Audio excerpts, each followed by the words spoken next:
देशोन्नतीचे मुख्य संपादक आणि अत्यंत ज्येष्ठ रोखठोक निर्भीड पत्रकार प्रकाश पोहरे हे नेहमी समाजाशी थेट निगडीत असलेल्या ज्वलंत विषयांना वाचा फोडण्यासाठी ओळखले जातात। कोणत्याही राजकीय दबावाला न जुमानता जनतेचा आवाज प्रशासनापर्यंत आणि सत्तेच्या केंद्रस्थानापर्यंत पोहोचवणे ही त्यांची खास शैली आहे। आजच्या त्यांच्या विशेष विश्लेषणात त्यांनी अत्यंत संवेदनशील अशा राम मंदिराचा चढावा आणि त्यातील पारदर्शकता या विषयाला हात घातलाय। एका बाजूला देशातील विद्यार्थ्यांचे पेटलेले आंदोलन आणि दुसऱ्या बाजूला राम भक्तांनी श्रद्धेने दिलेल्या कोट्यवधी रुपयांच्या देणग्यांचा हिशेब या दोन महत्त्वाच्या मुद्द्यांवर त्यांनी अत्यंत मार्मिक भाष्य केलंय।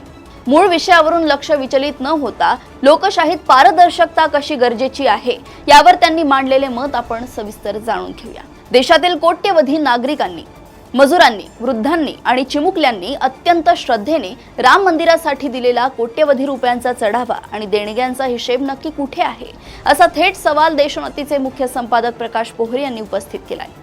ज्या राम मंदिराच्या मुद्द्यावरून भारतीय जनता पक्षाने सत्ता मिळवली त्या पक्षाने आणि राम मंदिराच्या भूमिपूजनापासून उद्घाटनापर्यंतच्या प्रत्येक टप्प्याचे श्रेय घेणारे पंतप्रधान नरेंद्र मोदी यांनी या आर्थिक व्यवहारांच्या पारदर्शकतेबाबत मौन का बाळगलंय असा प्रश्न त्यांनी विचारलाय।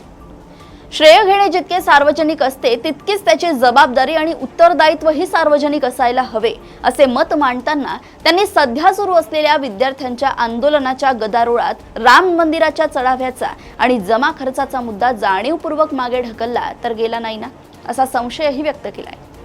या विश्लेषणात पुढे बोलताना पोहरे यांनी स्पष्ट केलंय की राम मंदिर हे कोणत्याही एका पक्षाचे, संघटनेचे किंवा नेत्याचे खासगी भांडवल नसून ते कोट्यवधी हिंदूंच्या श्रद्धेचे प्रतीक आहे। त्यामुळे या मंदिरासाठी आलेल्या देणग्यांचा हिशेब मागणे हा रामाचा अपमान किंवा रामद्रोह नसून तीच खरी रामभक्ती आहे।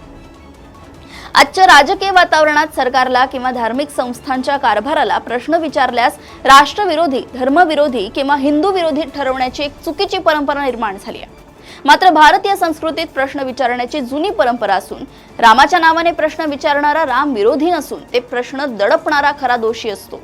त्यामुळे रोख, ऑनलाईन, सोने चांदीच्या स्वरूपात मिळालेल्या देणग्या, बांधकामावर झालेला खर्च, दिलेली कंत्राटे आणि एकूणच या संपूर्ण व्यवहारांचा स्वतंत्र आणि तज्ञ लेखा परीक्षण अहवाल जनतेसमोर जाहीर करावा अशी आग्रही मागणी त्यांनी केली। शेवटी देशातील सद्यस्थितीवर भाष्य करताना पोहरे यांनी नमूद केलंय की आज देशातील तरुण शिक्षण आणि रोजगाराच्या हक्कासाठी रस्त्यावर उतरलाय। ज्यांच्या हातात पुस्तके असायला हवी होती त्यांना आंदोलनाची फलके धरावी लागतायत। एका प्रश्नाचा आवाज दुसऱ्या प्रश्नाला घेऊन टाकणारा ठरू नये म्हणून विद्यार्थ्यांच्या आंदोलनाचा प्रश्न जितका गंभीर आहे तितकाच देणगीदारांच्या श्रद्धेच्या पैशाचा प्रश्नही गंभीर आहे।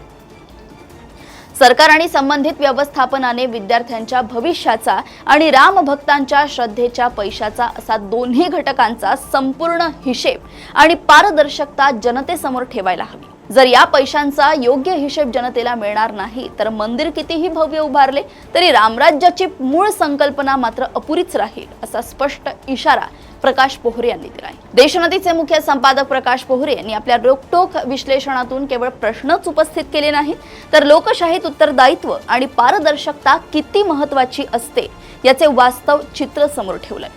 मग ते तरुणांच्या भवितव्याशी जोडलेले प्रश्न असो किंवा भक्तांच्या श्रद्धेशी जोडलेला हिशेब असो, जनतेच्या विश्वासाला पात्र ठरणे हीच कोणत्याही व्यवस्थेची खरी परीक्षा असते। हिशेब द्या आणि पारदर्शकता पाळा हाच संदेश या संपूर्ण विश्लेषणातून मिळतो। अशाच घडामोडी व अपडेट्स मी ऐश्वर्या आपल्यापर्यंत घेऊन येत राहील। तोपर्यंत बघत राहा देशोन्नती। नमस्कार।